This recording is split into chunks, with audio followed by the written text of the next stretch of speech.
Hello guys, দাদুর সিদ্ধান্তের পর সংযুক্তা যে চাল দিল পারুল একদম ভেঙে পড়ল।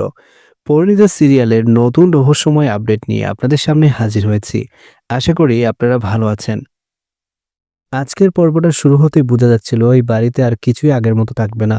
কারণ যেভাবে দাদু সবাইকে একসাথে বসতে বললেন সেই কণ্ঠে কোনো দ্বিধা ছিল না, ছিল শুধু সিদ্ধান্তের ভার। পারুল তখন চুপচাপ এক কোণে দাঁড়িয়ে, চোখ নিচু, কিন্তু বুকের ভেতরে যেন হাজারটা প্রশ্ন। সে জানে আজ যদি দাদু তার বিপক্ষে যান তাহলে আর কিছুই বাঁচবে না। রায়ান পুরো সময়টাই পারুলের দিকে তাকিয়েছিল। সে বুঝতে পারছিল পারুল বাইরে থেকে যতটা শক্ত দেখাচ্ছে, ভেতরে ঠিক ততটাই ভেঙে পড়েছে। আর অন্যদিকে সংযুক্তা চুপচাপ বসে থাকলেও তার চোখে মুখে অদ্ভুত এক আত্মবিশ্বাস। কারণ তার মনে হচ্ছিল এতদিনের প্ল্যান আজ সফল হবেই।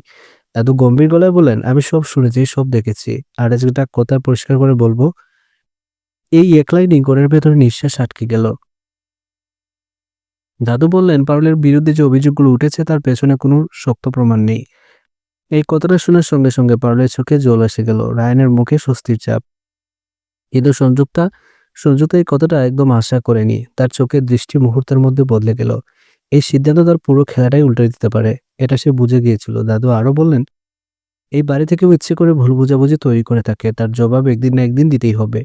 এই কথাটা যেন সরাসরি সংযুক্তা দেখিয়ে ছুড়ার তীর। কিন্তু এখানে গল্প শেষ হয়নি। সংযুক্তা হঠাৎ চেয়ার থেকে উঠে দাঁড়ালো, তার কণ্ঠ শান্ত, কিন্তু সেই শান্ততার ভেতরে ছিল ভয়ঙ্কর দৃঢ়তা। সে বলল, দাদু আপনি কি সত্যি সবটা জেনেছেন? এই প্রশ্নের সময় চমকে গেল। পারুলের বুকটা দোক করে উঠল, কারণ সংযুক্তা এমন প্রশ্ন তখনই করে যখন তার হাতে নতুন কোনো অস্ত্র থাকে। রায়ান সঙ্গে সঙ্গে বলল, সংযুক্তা এখন সেসব নাটক করার দরকার নেই। কিন্তু সংযুক্তা কারো কথা শুনল না। সে ধীরে ধীরে সামনে এগিয়ে এসে বলল, আপনি যাকে নির্দোষ ভাবছেন সে অনেক কিছু জেনেও চুপ করেছিল। এই কথাটা পারুলের উপর যেন বাজ পড়ার মতো লাগলো। দাদু কড়া গলায় জিজ্ঞেস করলেন, এর মানে কি? সংযুক্তা ব্যাগ থেকে কিছু কাগজ বের করলো। কাগজগুলো দেখে পারুলের হাত পা ঠান্ডা হয়ে গেল। কারণ সে বুঝে গিয়েছিল এগুলো সেই ঘটনার প্রমাণ যেগুলো সে ইচ্ছে করে সামনে আনেনি। সংযুক্তা বলতে শুরু করলো একটার পর একটা ঘটনা, প্রতিটা কথাই পারুলের বিরুদ্ধে। ঘরের পরিবেশ আরো ভারী হয়ে উঠলো। পারুল বারবার কিছু বলতে চাইছিল, কিন্তু গলা দিয়ে শব্দ বের হচ্ছিল না। দাদু প্রশ্ন করেন, পারুল তুমি আগে কেন বলোনি এসব? এই একটা প্রশ্নে পারুল ভেঙে পড়লো। তার চোখ দিয়ে জল গড়িয়ে পড়লো। সে কাঁপা কণ্ঠে বলল, কারণ আমি ভয় পেয়েছিলাম, আমি চাইনি এই বাড়িতে আরো ঝামেলা হোক। এই কথাটা বলে সে নিজের চোখ মুছল, কিন্তু চোখের জল থামলো না। সংযুক্তা হেসে বলল, দেখলেন, সত্য লুকোনো একটাই অপরাধ।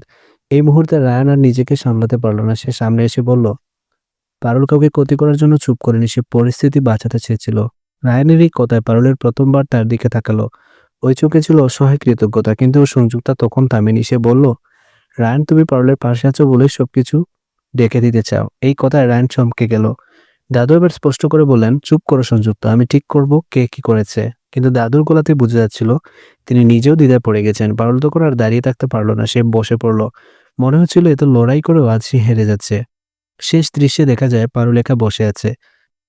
রায়ান দূর থেকে তাকিয়ে আছে, কিন্তু কাছে যেতে পারছে না। আর সংযুক্তা সে চুপচাপ দাঁড়িয়ে আছে, চোখে বিজয়ের ছায়া। এই পর্ব এখানে শেষ হলেও একটা কথা পরিষ্কার, সংযুক্তার এই চাল দাদুর সিদ্ধান্তকে নাড়িয়ে দিয়েছে। আর পারুল, সে আজ সত্যি ভেঙে পড়েছে।